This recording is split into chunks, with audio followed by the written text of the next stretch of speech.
But I want to show you, in the message today, we're looking at another message from the book of 1 Corinthians 15 about the resurrection, about Jesus' resurrection, and what that means about your life and my life. What happens after my life ends? What does the resurrection of Jesus have to do with my religion, my faith, what I believe, even the rituals in my life? I'm going to be talking a little bit about baptism today. But as we look at this, I want to show some. This is something I hope that the adults enjoy the things that I show to the kids as well, that it's not lost on the adults. But I want to have a lamb service. I hope that maybe I have two special or my favorite lambs, Addison Buell and Avery Buell. And then coming in April the 1st will be Erastus. Erastus will be here on April the 1st. And actually, I think they're going to call her Harper. But we're praying for Harper.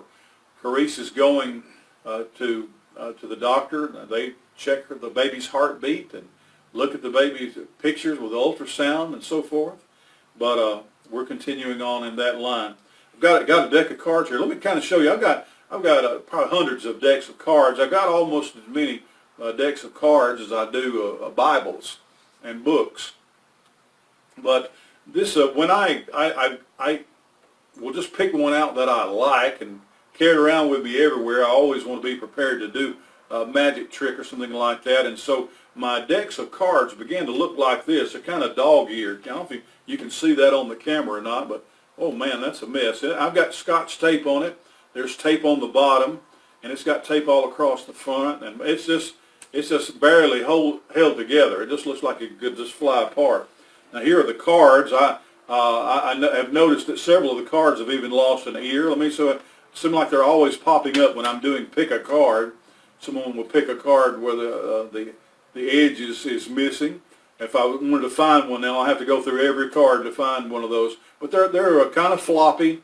They're a little bit lost a lot of their stand up. They're wrinkled, and there's just lots of problems. But it really feels like an old glove, though, and I hate to throw them away.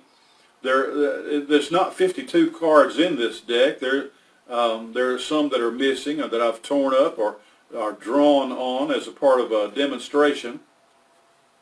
But the edges look dirty. Looks like I've handled them a lot without having washed my hands, or I've dropped them in different places. They're just falling apart. But I'll keep it for a while. It's kind of like what I like. It's very comfortable. It's very bendable and foldable right now, and it seems to respond to my slides readily. But I'll show you what I'm doing. This is something new. Actually, you can find on the internet some very nice cases. I'm just going to put this over here out of the way. But what I've begun to do is just kind of gradually buying plastic cases for my cards so that they'll be protected and they last a little bit longer. This has got a new deck in here. You can see that this is really not all that fancy, and it really is it's a really hard plastic.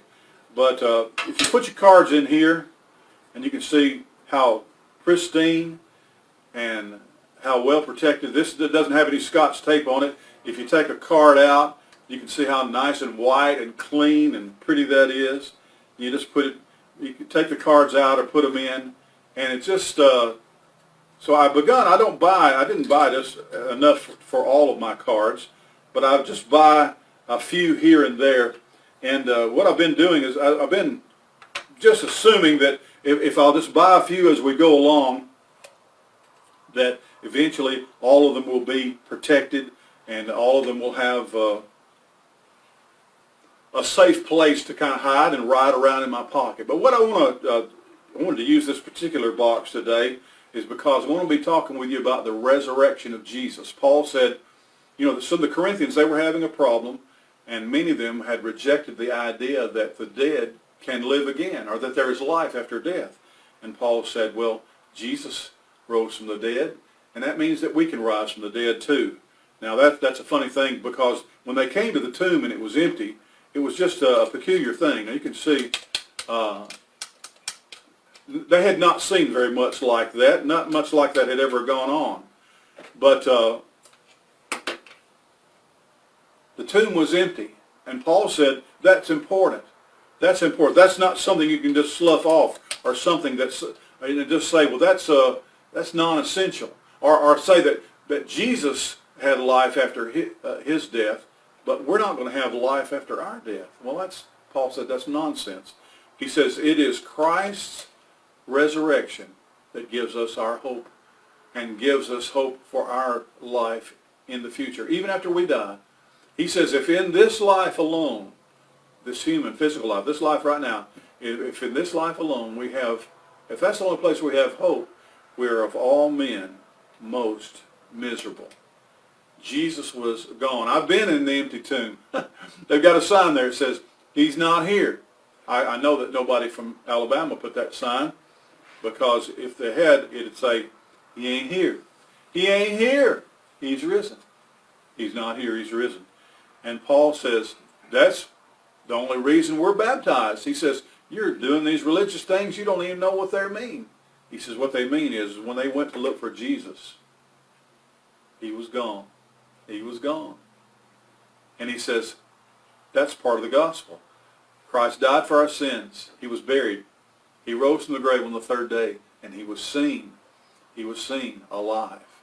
Danny's going to sing for us now, because being crucified with Christ means that we experience a death and a resurrection even before the end of our days. And that's what he's going to be singing about today.